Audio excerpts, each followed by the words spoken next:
Pada waktu Tuhan Allah menciptakan bumi ini dengan satu tujuan menjadi tempat tinggal manusia, Dia ciptakan bumi indah seperti surga, tempat tinggal Allah.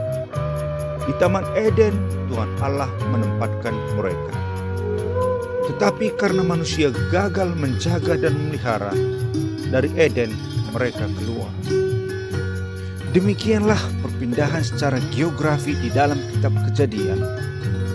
Dari Eden ke Babylon, keluar dari Babylon ke Tanah Perjanjian, dari Tanah Perjanjian ke Mesir, dan dari Mesir berharap akan kembali ke Tanah Perjanjian.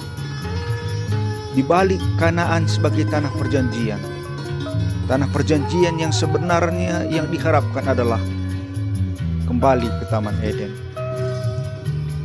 Di dalam hidup yang berpindah-pindah, naik turun dan penuh liku-liku, keluarga ini tidak pernah tiba dan tidak pernah puas, selalu merindukan tanah air, satu negeri sebagai tempat tinggal. Buku Kejadian tidak pernah lepas dari denyutan pengharapan. Kitab Kejadian diakhiri dengan kata-kata Yusuf kepada saudara-saudaranya. Tidak lama lagi aku akan mati. Tentu Allah akan memperhatikan kamu dan membawa kamu keluar dari negeri ini ke negeri yang telah dijanjikannya dengan sumpah kepada Abraham, Ishak, dan Yakub. Demikian juga di akhir buku Ulangan, di akhir Pentateuch 5 buku Musa. Musa sudah melihat tanah perjanjian, tapi dia tidak pernah masuk.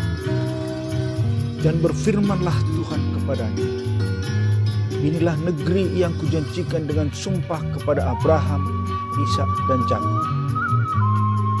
Kepada keturunanmu akan kuberikan negeri itu. Aku mengizinkan engkau melihatnya dengan matamu sendiri, tetapi engkau tidak akan menyeberang ke sana.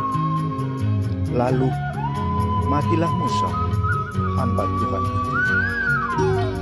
Di dalam Ibrani 11 ayat 13 dan 16 tertulis, dalam iman mereka semua ini telah mati sebagai orang-orang yang tidak memperoleh apa yang dijanjikan itu, tetapi hanya dari jauh melihatnya dan melambai-lambai kepadanya, dan yang mengakui bahwa mereka adalah orang asing dan pendatang di bumi ini. Tetapi sekarang mereka merindukan tanah air yang lebih baik, yaitu tanah air surgawi. Sebab Allah tidak malu disebut Allah mereka, karena Ia telah mempersiapkan sebuah kota bagi mereka. Ternyata tanah perjanjian yang direncanakan Tuhan adalah Eden yang baru. Rasul Yohanes mencatat dalam Wahyu 21 ayat 1, 5, dan 7. Lalu aku melihat langit yang baru dan bumi yang baru. Ia yang duduk di atas tahta itu berkata, lihatlah, aku menjadikan segala sesuatu baru. Barang siapa menang, ia akan memperoleh semuanya ini, dan aku akan menjadi Allahnya, dan ia akan menjadi anakku.